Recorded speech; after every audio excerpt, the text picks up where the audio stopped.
gaa'illi qoosaa miti wal kabajanii kan keessa jiraatanii yoo jedhan ashamaa akkam jirtu hordoftoonni kiyya marti keessan siniin jechaa mee oromiyaa kanadhaan sin daawwachiisaa.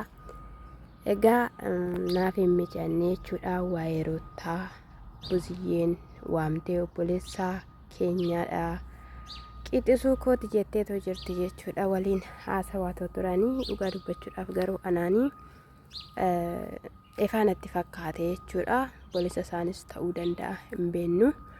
Isa kana siniin jechuun jaaladhaa haa ta'uyyuu malee guyyaa har'aa gara kana dhufuu keettidhaa fi sifaanan hirmaadha jechuu keettidhaa fi guddaadhaan galatoomii humna keenyaa ollutti ta'ee wanta haaraa wanta finnee dhufnus maatii keenya fuulduratti hin qabnu otoo waan haaraa finnee dhufnee nutti tolaa garuummoo haalli keessa jirru haalli ijoolleen kun keessa jiraachaa jiranii baay'eedhaanii kan nama jibbisiisuu dhagaahii kanii Buziyyeen jechaa turte anis hanga kanaatti isaan lamaantuu gaa'ela dhaabbate waan ta'eef hin baratu laataa waan hubatan qabu laataa jedheen callisee amma garuu isaan gara biraatti kan deemaa jiranii isaa kanaafiyyuu karaa danda'amaa ta'eedhaanii hin haasofsiisnaa. Abiraamidhaanis argachuu barbaadeen ture isaan argachuu hin dandeenye kanaafiyyuu immoo meeshiidhaanii argannee haasofsiifna jedhe jechuudha.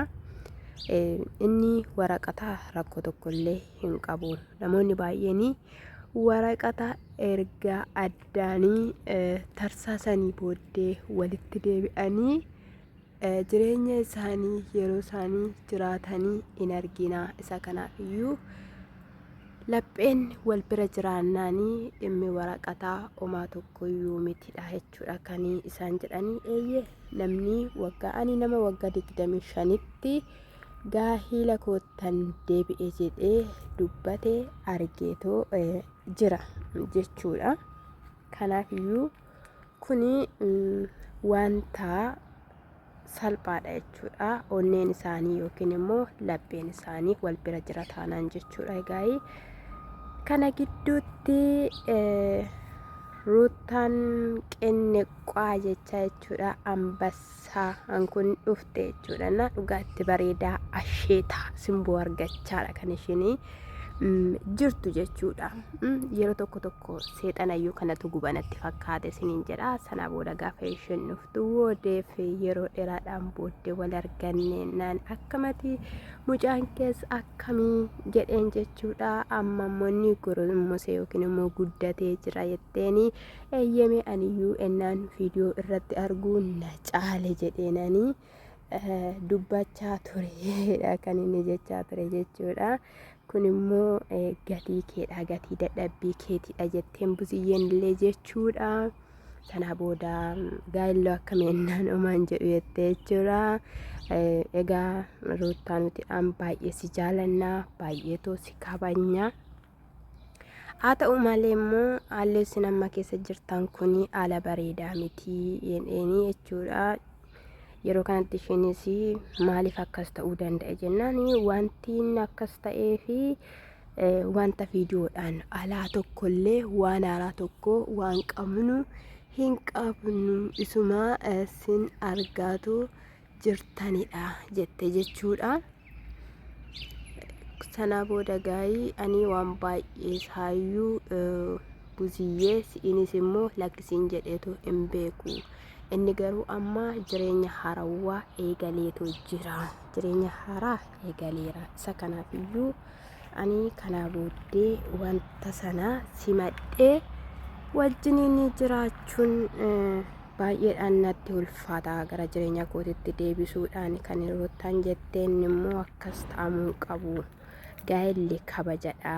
Gaa'illi kan itti obsanidha. Akkasumas immoo nama kee yookiin immoo abbaa manaa kee nuti obboloonni isaa si'in caala hin beennu. Wanta si caala beennuuni tasumayyuu hin qabaannu.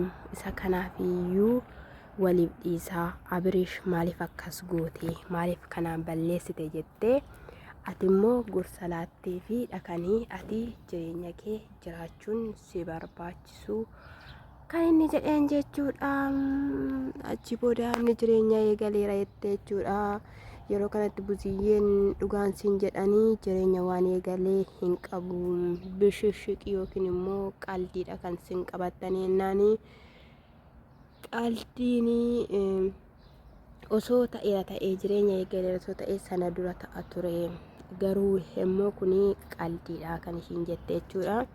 Yeroo kanatti qaldii waggaa tokko guutuu miti kan qoofamu. Mucaan kun garaa kiyya keessatti uumamee ji'a 3tti kan wanti kun eegalee ergasii wanti dhaabbate tokko illee hin jiru. Unkaanillee gargar baaneeyyuu wanti inni of duuba deebi'ee of qoxxobee qoy jedhee taa'ee hin jiru. Ittuma fufee kan ishiin jette jechuudha gaa'ee. Dhuguma Abiraam jechuun amma fakkeenyaaf duraadhaanii duruma gaafa gaa'elaa yookiin immoo waraqaa ishee addaan kutuyyuu jechuudha. Kutiin durayyuu dhaqee ifama kan gaafate Ermeellaadhaan jechuudha. Ermeellaan immoo amma baay'ee tokkoon miidhamti dhugaa dubbachuudhaaf lafan taane iddoon taane lakki jennaan du'a lubbuu kootiiti malee jettee jechuudha. Amma garuu kan akka ishii miidhamu hin jiru. Ani maal akka ishiin taatullee hin beekamu. Dhuguma garga obboleessi hangafa fakkaata jechuudha. Hangafadha hangafa Abiraamidha. Waliin taadeebi'aniidha isaaniidhaan kan inni amma kana ture fakkaata. Amma dhufee jira jechuudha gaa'ee. Kanaaf iyyuu amma kan miidhamu Ermeellaadha jechuudha. Waan barbaadeen ta'a malee isullee jettee jirti jechuudha. Sanaan isaa ta'uyyuu malee ta'amuu qabu haasa'uu qabdu. Sinii nuuf ta'a jettanii kaleessa jireenya eegaltanii har'a immoo ofirrayyuu dabartanii dhala godhattanii jirtu. Isa kanaaf waan hundumayyuu dhala keessaniif dhiisuudha kan qabdanii. Yeroo inni viidiyoo irratti mucaa akkas gochaa ture baay'ee tokkodhaan anaan natti dhagahamaa ture jechuudha buziyyeeni. Kanaaf iyyuu mucaan kun boruudhaan hin ilaala viidiyoo kana kan ishiin jetteeni. Ani maalan godha, ani gatii baay'een baasee gatii baay'een kaffalee inni garuu sanumadha iddootti kan deebi'een arginedha kan ishiin jettee jirtu jechuudha. Egaa wanta ta'amu immoo walumaan kan ilaallu jechuudha. Isaanis naasofna ishiidhaan illee bakka gorsinadhaniiru. Ishiin dubartii addaatidha. Dubartii jabduudha jechaanidha kan turanii. Nuti baay'eedhaan si jaalanna, baay'eedhaan si kabajna. Anis immoo Abiraamidhaan baay'een jaaladha. Namni suni si'inis baay'ee si jaalanna. Ati nuuf qaama keenyadha. Kanaafiyyuu adda sin baasnee waan sin ilaallu tokkollee hin qabaannudha jechuudha. Sirrachuu qabaa, iddootti deebi'uu qabaa jedhanii jechuudha.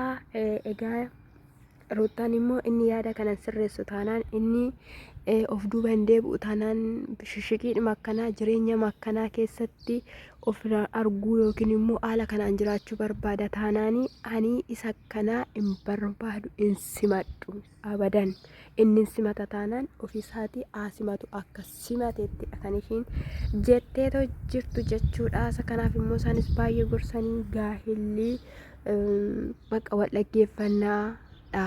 Dhala keessaniif jettanii waa baay'ee dhiisuu sin barbaachisaa yaaduu fi qabdu dhala keessaniif kan jedhame jechuudha.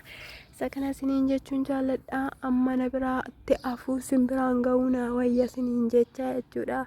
Oromittis Oromiyaa biyya kun akkatti nan sin daawwachiisee jira siniin jechuun jaalladha. Qofaan illee naqamee jira jechuudha. Mana dabbaruun hojjedheef mashallah.